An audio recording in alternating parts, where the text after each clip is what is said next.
Certains pensent qu'il faut verser encore plus d'argent sur un système inefficace. Mais si vous avez une terre qui est aride et qui n'absorbe pas l'eau, vous pouvez verser 3 fois plus d'eau, ça ne va pas faire pousser plus de plantes.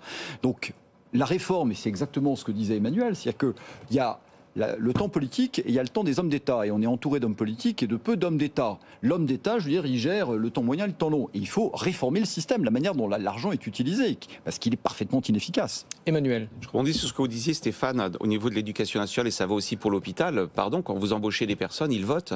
Par contre, investir sur des enfants qui ne votent pas encore, c'est-à-dire dans les générations futures, la recherche-développement, on retrouve cet horizon temporel. Je veux dire, si vous êtes un homme politique rationnel, il vaut mieux embaucher des fonctionnaires de l'éducation nationale plutôt que de dépenser 1 euro pour que des enfants dans 20 ans.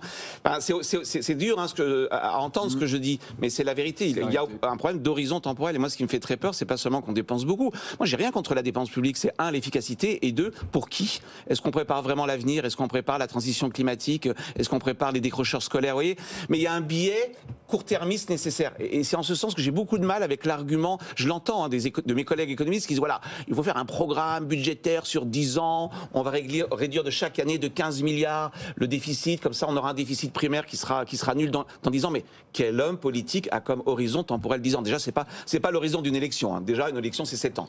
Donc vous voyez, je trouve qu'il y a beaucoup de naïveté à penser que l'homme politique raisonne comme l'économiste. Malheureusement, en démocratie, et vive la démocratie, quand on est très polarisé, on privilégie le court terme. Et donc la dette, c'est pas un problème, la dette pour l'homme politique, c'est la solution.